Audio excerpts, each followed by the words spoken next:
السلام علیکم ورحمۃ اللہ وبرکاتہ۔ محترم سامعین، امید ہے آپ حضرات خیر و عافیت سے ہوں گے۔ آج ہم زکوٰۃ اور رمضان کے متعلق بات کریں گے۔ تو سب سے پہلے آپ حضرات سے التماس ہے کہ ہمارے چینل کو اپنے ساتھ سبسکرائب کر لیں اور بیل آئیکن والے بٹن کو دبائیں تاکہ ہر نئی آنے والی ویڈیو آپ حضرات کو جلد از جلد مل سکے۔ اب ہم اپنی ویڈیو شروع کرتے ہیں۔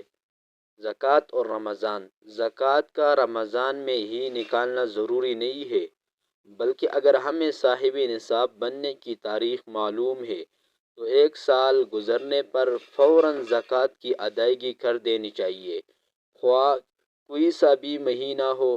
مگر لوگ اپنے صاحب نصاب بننے کی تاریخ سے عموماً ناواقف ہوتے ہیں، اور رمضان میں ایک نیکی کا اجر 70 گنا زیادہ ملتا ہے، تو اس لیے لوگ رمضان میں زکوٰۃ کی ادائیگی کا اہتمام کرتے ہیں اور پھر ہر سال رمضان میں ہی زکوٰۃ ادا کرتے ہیں۔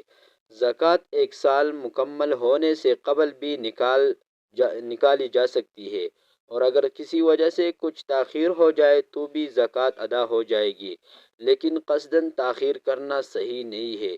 خلاصہ یہ ہوا کہ رمضان میں ہر ایک نیکی کا اجر 70 گنا ملتا ہے، تو اسی وجہ سے آپ زکوٰۃ رمضان میں ادا کرو گے تو آپ کو زیادہ نیکی ملیں گے، زیادہ ثواب ملے گا۔ تو اس وجہ سے لوگ عموماً جو ہے رمضان میں ہی زکوٰۃ نکالتے ہیں۔